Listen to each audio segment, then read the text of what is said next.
One in Three is intended for mature audiences. Episodes contain explicit content and may be triggering as they often include violence and other varying forms of abuse such as emotional, psychological, sexual, and physical. In most cases, names have been changed to protect all involved. Please note, statements and opinions of guests do not necessarily reflect those of my own. Hi, warriors. Welcome to One in Three. I'm your host, Ingrid. A comment I hear far too often is, I would never be or stay in an abusive relationship. And while I truly hope that's the case, the reality is far more complex. Today, author Jean Rowin reads a portion from her book, When Things Collapse, followed by a discussion about the red flags we personally missed along the way. We also offer advice on how to spot the behaviors that should make you run, because recognizing those signs early can make all the difference. So let's dive in. Here's Jean. Hi, Jean. Welcome to One in Three. Thank you so much for joining me today. Hi, thank you for having me. Okay, so you wrote a book titled When Things Collapse. Do you mind just giving a brief background before we get into what we want to talk about today? Sure. I'm Jean Rowin, and as you said, I'm the author of When Things Collapse. 15 years ago, I took my two children and I left an abusive marriage. And during the 15 years that followed, I focused all my attention on rebuilding my life for my kids, making sure they were okay, making sure they were able to thrive the same as other children, and really just grappling my way through dealing with what I had exposed them to. Recently, though, I became an empty nester when my children went to college, and I started to finally have the space to think about myself and what I had endured in my own experience in the abusive marriage. And the story from there just poured from within me. My story starts in 2014 when I was grocery shopping with my kids, and I got a call that my estranged ex-husband had become an active shooter. And from there, I'm forced in the story to confront the truth of my past, how I got into the relationship, the way that my husband changed from this idyllic partner, spiraling into a doomsday prepper and an abusive spouse, and my journey to try to save my kids from that. And the book is very well written. I like how you go from present tense of what's happening, and then you do a flashback as to how you got into the relationship. And I think that's really important to, in these situations of domestic violence, is to understand how anybody can end up in a relationship like this, and then what you do once you're in it and how you get out. And I love how you go through each of those steps. And that's what we're going to do today, right? You're going to take us through those steps. Yes. Thank you. So yes, and I wrote it that way because I do think it's important to go backwards in time when you look at an abusive situation. You may know a person who's going through abuse, and you may have that part of the story, but I think if you go way back in time, there are a lot of things that you can draw ties to, that maybe this led the person to accept this, or this piece of their childhood made them open to putting up with this kind of thing. And maybe putting up is not the right terminology, but allowed them to be comfortable with something that maybe other people wouldn't be comfortable with. And so I really want to talk today about the way into the relationship for me, the way out of the relationship for me, and then the aftermath, the way through all of the trauma afterwards. And that's fantastic. And I think it's really important too, because a lot of people will look at these relationships and say, if somebody hit me, I would never put up with that. I would be out of that relationship in a heartbeat. And the thing is it doesn't start with somebody just hit you. Yes. There's a very insidious process to get to that point. That's right. And one thing I say a lot in those circumstances when I hear someone else maybe be judgmental of someone who has endured abuse and why didn't they leave is it doesn't feel the same from the inside that it feels to look at it from the outside, because you have all that context. So I like to think of it this way. If you read in the paper that someone has a DUI and you see their name and you see the street they were driving on and the time they were pulled over and that they were above the legal limit, then you in your mind, you have those facts and you say that person is a drunk driver and they're a bad person and maybe they're a drunk or something, and you cast a judgment based on those things. Whereas, let's say I have a friend who calls me and says, "Oh my gosh, last night I had one too many and I thought I was okay to drive and I luckily made it home, but I think I had too many and I really need to watch that." With all of that context, I'm not judging that person, right? And we have forgiveness for people who we know. We give grace to people we know. An abusive relationship is much the same. You have all of this wonderful history with the person, and it gives you the space to give them grace. But for those of us who stay in these relationships, maybe there is a reason that we, for some reason, gave them more grace, or maybe there's a little bit of brainwashing, or we're in the haze of survival mode. It's much more complicated than the black and white of it. I completely agree. So take us there. Take us to how you got in it. Okay. I'm going to read a passage from early in the book. And this is a scene I'm setting up where I have just begun to date Alec. Maybe I'm a few months in. So this is chapter 3. Despite his enamored treatment of me, Alec reveals an easily tripped trigger. 3 times in the first 4 months of our relationship, he abruptly breaks up with me over very minor disagreements. Once over a bartender giving me a free beer after botching another person's order. Once when we disagree about the theme of Casablanca during our Best Picture movie marathon phase. And another time after what Dee and I later referred to as the night of the Coke grenade. The Coke grenade occurs on an unseasonably warm night in October. Walking home from a party at the 4th Street Sigma Chi house, Dee, Alec, and I stop at Hardee's for a late-night snack. It's a long walk through the hills of town, and when the Monster Burger calls, you answer. As the 3 of us trudge from our meal, sluggish and intoxicated in the heat, Dee asks me if I've ever heard of the new nickname Alec has earned with the sorority girls in her house. "No, tell me," I demand. "Can I tell her, Holt?" she asks. He grins. "I don't want to be embarrassed." "Oh, come on, you have to tell me now," I say, jostling Dee by her shoulders. She obliges. "Instead of Holtman," she says, "they call him Hottie Man." Dee and I stop in our tracks, doubled over in laughter. "Hottie Man," we point at Alec, cackling. Alec holds up both hands, attempting to put a good-humored halt to our mockery. "Oh, Holt," Dee says, "don't be embarrassed. They call me Dirty Dee after all, and it's better than what I would nickname you. Dolt man." I snort, and Alec's grin suddenly melts as he pans slowly from me to Dee and without hesitation hurls his extra-large, full plastic Hardee's cup at Dee with all his force. It hits her like a shot to her torso from just a few feet away, saturating her white crop top and khaki miniskirt and leaving a rosy cup-sized sting mark on her exposed stomach. Dee looks down at herself in astonishment, brown cola dripping like muddy raindrops from her hair, chin, and fingers. "Holt, what the hell?" Alex stands expressionless and unaffected. "Don't make fun of my name ever again," he says in a subdued, matter-of-fact tone. I close my mouth, realizing it's been agape this whole time. "Alec, you can't do that. I'm so sorry, Dee," I grovel as I squat down, attempting to wipe her legs with my bare hands. Dee lays hands on both my shoulders, forming a 2-person crouched huddle with me. "It's okay, babe," she whispers, her eyelashes beaded with brown droplets. "He's drunk. Just go home. I'm okay, I promise," she says earnestly, but with a side of pity. My face flushes with humiliation. "I can't believe he did this. Are you sure you're okay?" I ask. She nods, giving me a quick squeeze before we part ways. She heads up the hill to her apartment complex. "I forgive you, Holt," she yells from a distance when she is nearly out of sight. Alec and I walk home in quiet tension the rest of the way to my apartment, where we are set to hole up and watch the deer hunter tonight. I hold my shoulders stiffly in protest as we stride, careful not to let my hand brush his as I move. I feel humiliated, and I can taste the disappointment in my fixed jaw.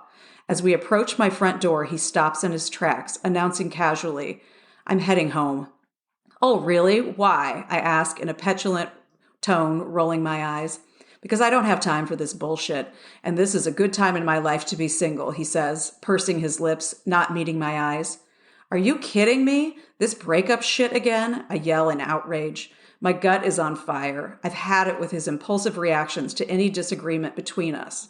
He stands silent and smug and then turns, striding away from me up the walk as casually as if he were heading out to retrieve the mail.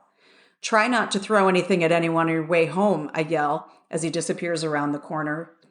Like our previous breakups, the action is swift and unexpected, and Alex's reticence to stick with it over the next few days is revealed through a total halt in all communication. This time, I resolve to make him come crawling back to me. So Dee and I avoid the evening keg parties the entire weekend, staying in at the Sigma Kappa house with wine and Biore strips instead. But eventually, an impossible-to-miss invitation to see Jesse's band at the 12th Street house lures us out, and we make our way there, knowing a run-in with Alec is inevitable. And just like a record that has started to skip, the moment Alec and I lock eyes, dressed purposely in our most irresistible outfits, the needle is set right again, and our song plays on. That is, so it just goes to show that, their behavior isn't necessarily tolerated right off the bat, that there is a point where the victim will try to correct their behavior or point out that something is inappropriate. Yes. But then that also shows that he's already using those tactics of, okay, well, we're going to break up then if you're going to be mad at me about this, or, call me out on it. Yes, I call that going big. It's a smokescreen, really, that I can't disagree with you. And this continued to be the way we sort of danced around each other all through into our marriage and through the marriage. I couldn't really disagree about things that you should be allowed to have your own opinion on, because he would go big every time. At some point, he did stop breaking up with me because we got married, obviously.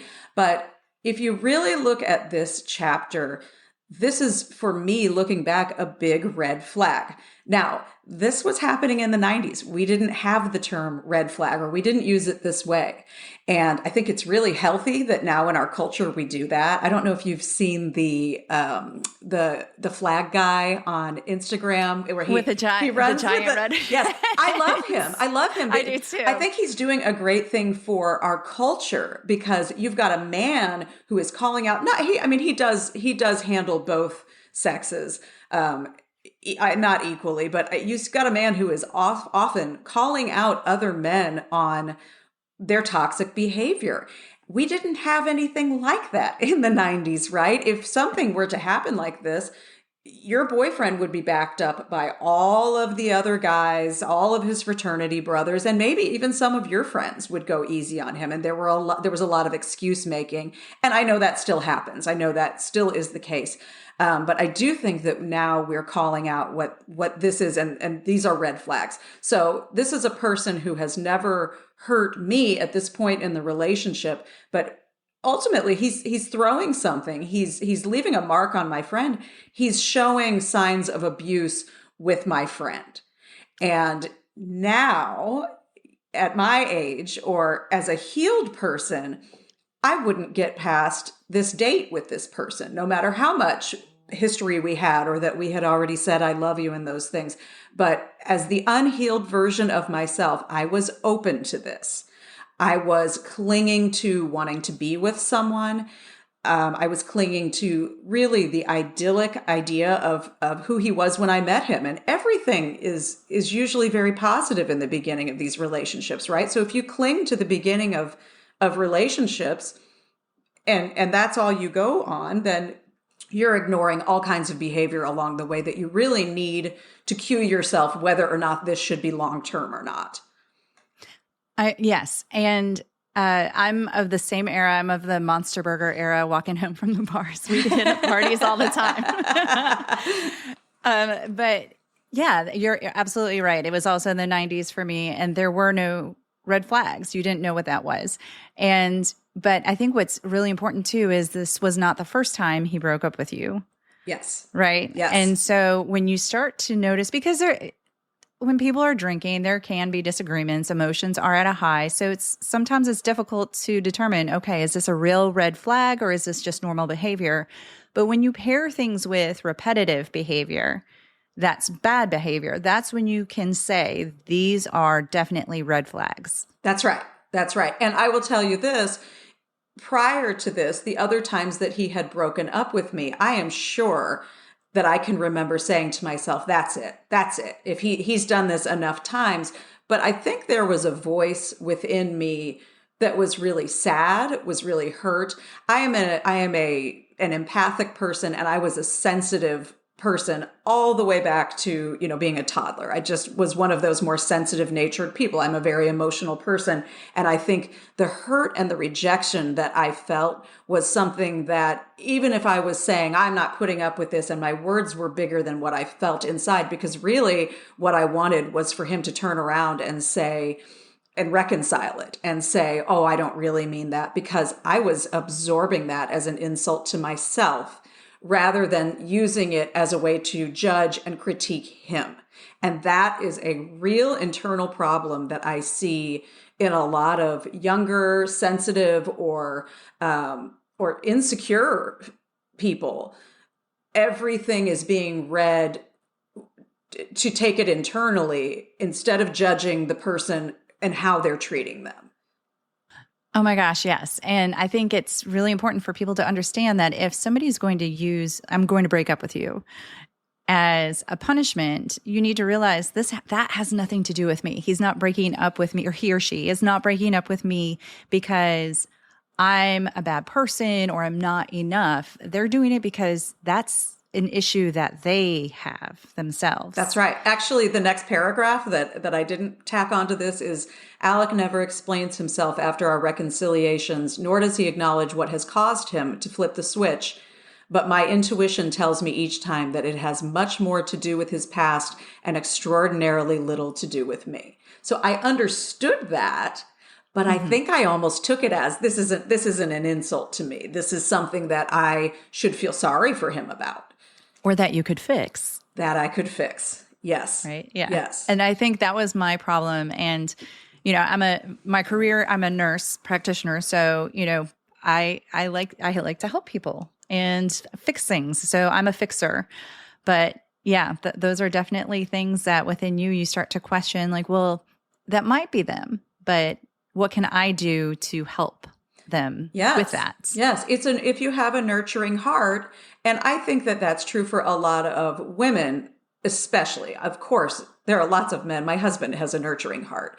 And I think for women, especially though, we are programmed to have these maternal instincts, right? We're programmed to love unconditionally our children and protect them and heal them. And sometimes I think that bleeds into our relationships. And I had a therapist tell me when I was young, and I should have listened. I actually was in counseling because one of the times that Alec had broken up with me, I was so deeply sad that I had to go into counseling so that I could get back to class and, and get past it.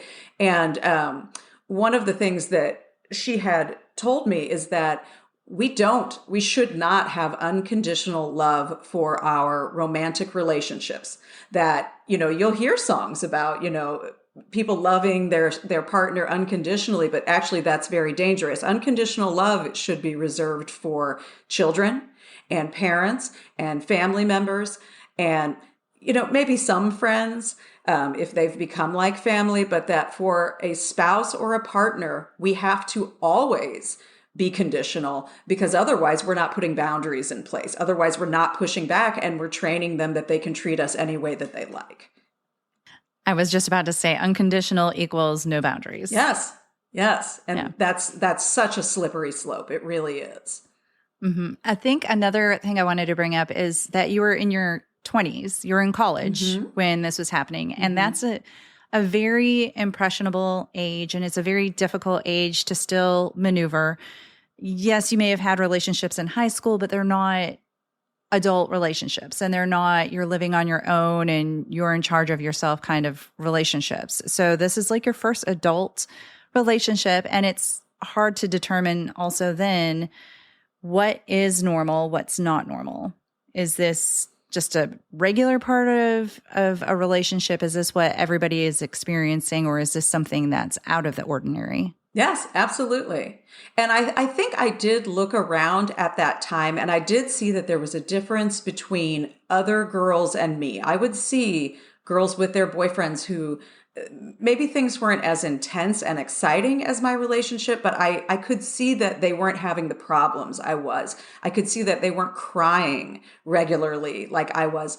And I remember one of my girlfriends saying to me one time, it's not normal to cry every week about your relationship. I didn't really understand that. I don't think I really believed that. Now, I'm in a very, very healthy marriage and have been for over a decade. And I can see exactly what they mean now. I'm not upset in this relationship. I'm very happy. And it would be an exception for us to have a disagreement that led me to have such grief.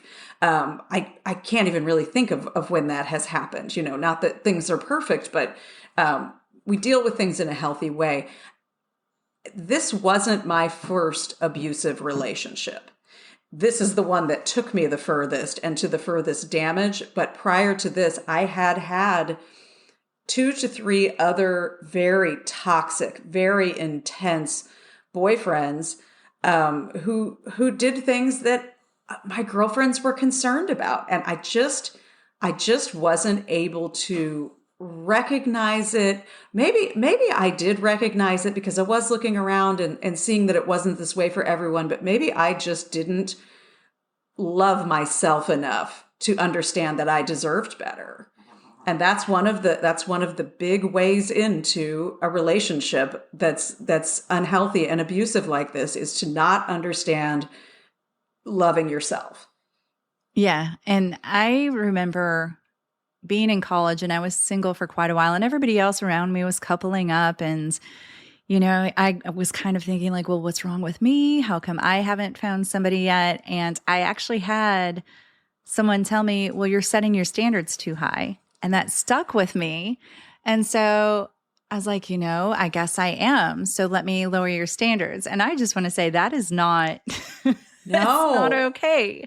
If you have standards, stick to them. If people aren't measuring up to them, there's a reason for that. Absolutely. And if friends of your boyfriend or your spouse are sticking up for them, or your friends are telling you you're making too big of a deal, you have to use your own barometer and say, no, this isn't good enough. And I think that's another problem that I had at that age. I didn't have a really structured set of values for what I wanted, what I deserved in a relationship, and what I shouldn't put up with. And my parents had a troubled marriage. It was not abusive. It was quiet. It was loveless. And it taught me this is not what I want, but it didn't give me an example of anything that I should look towards. And my parents also, this was the 90s. It was less frequent to be divorced. And I don't fault my mother for that. I don't fault my father for that. They were in that era of it's best to stay together for the kids. That's a nice sentiment, but in practice, it sets your child up to have no roadmap for where to go. I knew I didn't want something like their marriage, so I was seeking intensity, and it was putting me in a lot of hot water to do that. I knew there were a lot of parallels that I drew with myself and your story. That same for me. My parents actually divorced my freshman year of college. And I remember prior to going home and learning about them planning to separate, just that like Friday or before whatever I left, I was telling my roommate, I'm like, yeah, my parents have been married and they have such a great marriage and blah, blah, blah. But it was the same thing. It was just there was no intensity to it. There was just kind of nothing. It was like everybody was just coexisting. Yes. Is what the relationship was. And I never thought that I was probably looking for some intensity, but now that you mention it, maybe that's what I was looking for too. Sure. And it became almost addictive to me, right? Because I didn't see that growing up in my home. I saw these really, really lukewarm interactions between my parents, the kiss goodbye every morning. And again, I'm not faulting my parents. I think they did the best they could. And I also think people married very young then and maybe didn't know enough about themselves to choose a partner that was going to maybe be the best lasting love down the road. But that intensity, when it was applied to me, it felt so addictive, just because I think I had craved to see something like that between my parents and to see a display of love. And so for me, I think I was probably looking at what you see on TV and what you read in books, which is not, it's not always healthy, right? The stories that we read, you see even now in these fantasy novels, I love to read those, but it's not always healthy dynamics. They happen to pan out in the end because it's fiction and the writer can do whatever they want. But a lot of these enemies to lovers stories probably would not pan out that way in the end, right? There are red flags there. Right. Yeah. And as adults or as women who have gone through what we've gone through, we can see that. But then when you have adolescents, teenagers or college age students reading these, they think they normalize it. Yes. This is normal behavior. Yes, absolutely. It's just not healthy. But again, if you have no other roadmap for how you should be treated and for what to walk away from, then you're just kind of out there on your own. And in this case, I was 21 years old. I just didn't know enough. I just didn't know enough to walk away. I was writing my own handbook. And I think a lot of it was based on this guy being good looking and sort of the package of him, what I liked about the traits about him, very smart, very charismatic. And I was clinging to those things and not putting enough weight on how he was treating me, how he was treating my friends. And the other thing is that you had mentioned when you first met him, there's all these people around him that just adored him. Yes. So then you think, if he's a bad guy, all these people wouldn't like him. But the thing about abusers is they only surround themselves with people who do believe their story or fall into their charisma. And if somebody's questioning it, they don't necessarily get mad at them, but they might just, I'm not going to hang out with that person anymore. They see right through my facade here.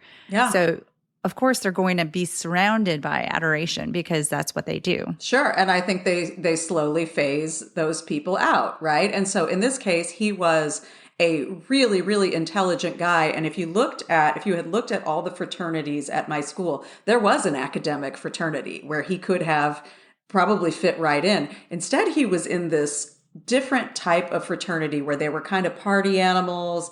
A lot of them were on drugs. Nobody was academic, but I think it made him a big fish in a small pond. And I am not going to say that I know for sure he was a narcissist at that time. Clearly, when you read the book, you'll see that there are these other kind of comorbid mental illnesses that come into play much later. But looking back, knowing now what I have read about narcissists, I do think there was a lot of grandiosity with him that I didn't have the terminology for. I didn't know to steer away from that at that age. And even now, even though there are all of these labels and, there's all this social media awareness of these personality traits and the red flags, even then there's still not really a lot of actual direct education for youth to be aware of what to watch out for and what traits in relationships are concerning and not okay. So I think that's one thing that we could probably do better with is, starting education at a younger age as to what is not okay, what is normal, what's not okay, what you need to go away from. Absolutely. I think that's really true.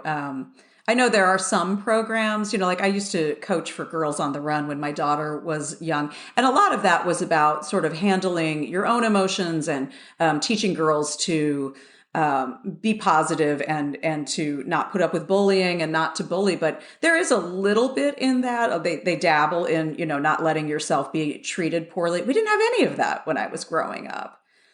That wasn't a thing. That just wasn't a thing. No, our parents didn't even know where we were. No, absolutely not.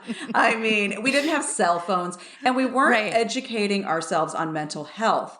I know it's, oh gosh, there's so many TikTok experts and so many Instagram experts and people really kind of laugh at that. But I have learned a lot through, Yes. some of those are really, I think, valuable experts who do know what they're talking about. And just in those little snippets and those reels, I've learned a lot of things about narcissists and about toxic behavior that I didn't really understand before when I was up against it. Yeah. And even if some of it's not accurate, it's at least opening the door for conversation. And that's what I love about today is that mental health is more normal. Like therapy is normal now. Yes. And when I was growing up, it was kind of well, there's something wrong with you if you have to go see a therapist. Or, if there was a big traumatic event, then of course it was understandable that, okay, of course you have to go talk to somebody about this. But, just I'm feeling anxious. That wasn't something that you No, no. could go talk about. No. Imagine what your parents would have said if you said, I'm my feeling gosh. anxious and I need to go see a therapist. I mean, it was a different time. But that stuff is really valuable now. And my gosh, I mean, every child, my husband and I have a blended family of 5. Every child in this family has been sent to therapy for one thing or another. And it's us saying, just go talk to someone. There's no reason not to. What you learn in therapy, you'll never unlearn. It's not like exercise where you lose the gains. You keep them and you get better and better and you build on it. And it's a valuable resource that we just didn't use enough when I was going through this. But that's also why I wanted to write my book in a way that I didn't just tell the story of the abuse and when the abuse happened and how horrific that is. I know that part it's juicy and it's interesting to people from the outside, but it's really important to me through this book that the people I'm reaching can see themselves in it, or can see someone they know and love in it, and can see themselves in those early parts before the violence or the verbal abuse began, because there are so many common threads between victimized women and victimized men. There are a lot of little things, a lot of little seeds planted that happen long before we endure the abuse. There are. And I think it's really great, even if you don't know somebody that's going through it, or you aren't somebody that's going through it, it at least gives you a little bit more of an understanding and perhaps compassion for those. And it's not so black and white, like I would have left that relationship. I don't understand why that person's putting up with it for so long. Yeah. So I think that you did a good job about explaining how you get pulled into these kind of relationships. And I really liked our conversation going into that further. So we're going to end our episode today, but you're going to be back next week with like what happens when you get out. Yes, I'll be speaking today. I spoke about the way into the relationship for me, and then next episode I'll be speaking about the way out for me. Okay. All right. So we'll be back next week. I would like to say thank you again to Emma Jean for joining me today, and thank you for listening. I have included the link to Emma Jean's 1 in 3 profile in the show notes. I will be back next week as Emma Jean returns to once again discuss and read an excerpt from her book, When Things Collapse. Until then, stay strong, and wherever you are in your journey, always remember, you are not alone. Find more information, register as a guest, or leave a review by going to the website 1in3podcast.com. That's the number 1, IN, the number 3, podcast.com. Follow 1 in 3 on Instagram, Facebook, and Twitter at 1 in 3 Podcast. To help me out, please remember to rate, review, and subscribe. 1 in 3 is a .5 Pinoy production. Music written and performed by Tim Crow.